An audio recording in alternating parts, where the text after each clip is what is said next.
The programmatic space obviously has taken off. It's no longer if or when, it's actually here. I think that everybody understands that it's simply the process by which ads are being bought and made available. And we've got some great, companies in that space. I think that most companies in this space are really determining the where, the what, and the when it comes to the actual placement of the creative and the message and where, it's going to be. Where a DMP really comes into play is the who.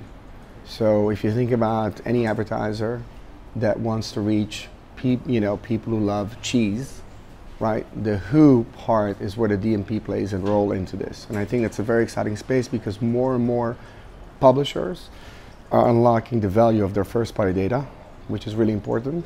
And I think that more and more marketers and agencies on behalf of marketers are getting a better sense of what this first-party data can do for them to make sure that they're reaching the intended audience. And not just the intended audience, but the right audiences, because I think most of us know that when you start with a primary target, which is what everybody starts with, that's your perfect audience. But the reality is that there's not just one perfect audience. There is perfect audiences. There are multiple people who you can discover and then also see their interest level go up and actually convert. If you look at a simple site like the Wayback Machine, you'll actually see that back in 2006, when the company was founded by Jeremy and Andy Monfried, as you know, from Ad.com, the premise at that time already was to unlock the value of first-party data with a lot of remnant inventory that in essence was deemed not as worthwhile pursuing. And we had a lot of that back then. So the premise over time became more clear in 2011 when the company really just focused only on the DMP side of the business and really let go of the media side of the business. It enabled us to continuously create solutions around it. So the first solution was a data management platform. There was none at that time, right?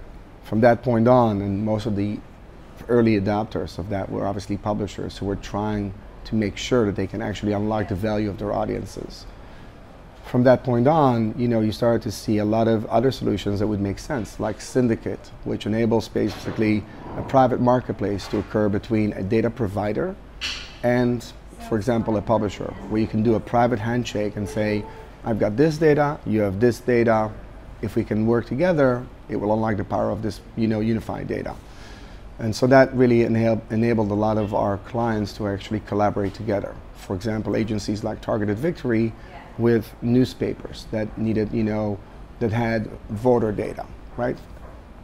As we continued from that point, on, then you started to see that it was really about cross-device. I think a lot of companies in the space, especially in the programmatic space, were looking to make sure, even in my days at Tremor Video, we're looking to make sure that there was a way to address the three screens, right? Whether it was mobile, tablet, laptop, desktop and laptop are the same, and then eventually to the connected device.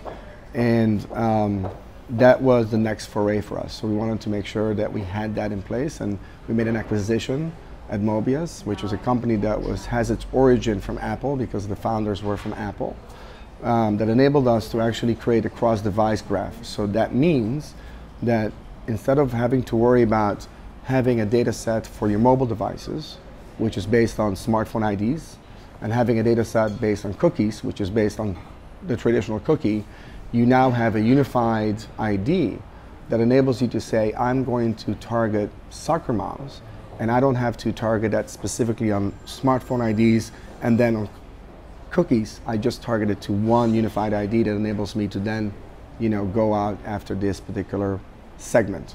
So that was very important. And from that point on, we said, well, now that we have all of these screens connected, can we actually build an optimization schema that enables us to go beyond the click optimization or the creative optimization, something that most of us for the past 20 years have become incredibly accustomed to. I mean, that's what we do. We optimize in digital, right? The question was, can we then actually optimize based on the who, the audiences, based on the millions of permutations of, a person who likes cheese and drives a Lexus, or, whatever the permutation is. So that was the next evolution. And where we are now today with our, view is that MarTech which I think is a word that everybody aspires to be in. You know, if AdTech is a slice of the pie, MarTech is more the whole pie, because for a lot of retailers who have loyalty cards, who have emails, not always clean, but they have them, who have CRM data, the ideal situation is to be able to start taking this information, which is their ultimate first-party data, and connect it to all the other first-party data. So that's really the role that we're now playing in. And then the other frontier that I'm sure everybody's talking about, I mean, it's almost April and it's the upfront season, is that big, beautiful 75-inch screen that you've got in your living room, because Nielsen just released the latest report. 50% of US households have SVODs, right? That was just on March 7th, 2016. That's a big jump. We now know that this is not a fad. This is not like some 3D CES fad. This is actually something that is happening. And we believe very strongly that that space needs a TV DMP. For who? For the OEMs, for the devices, or for who?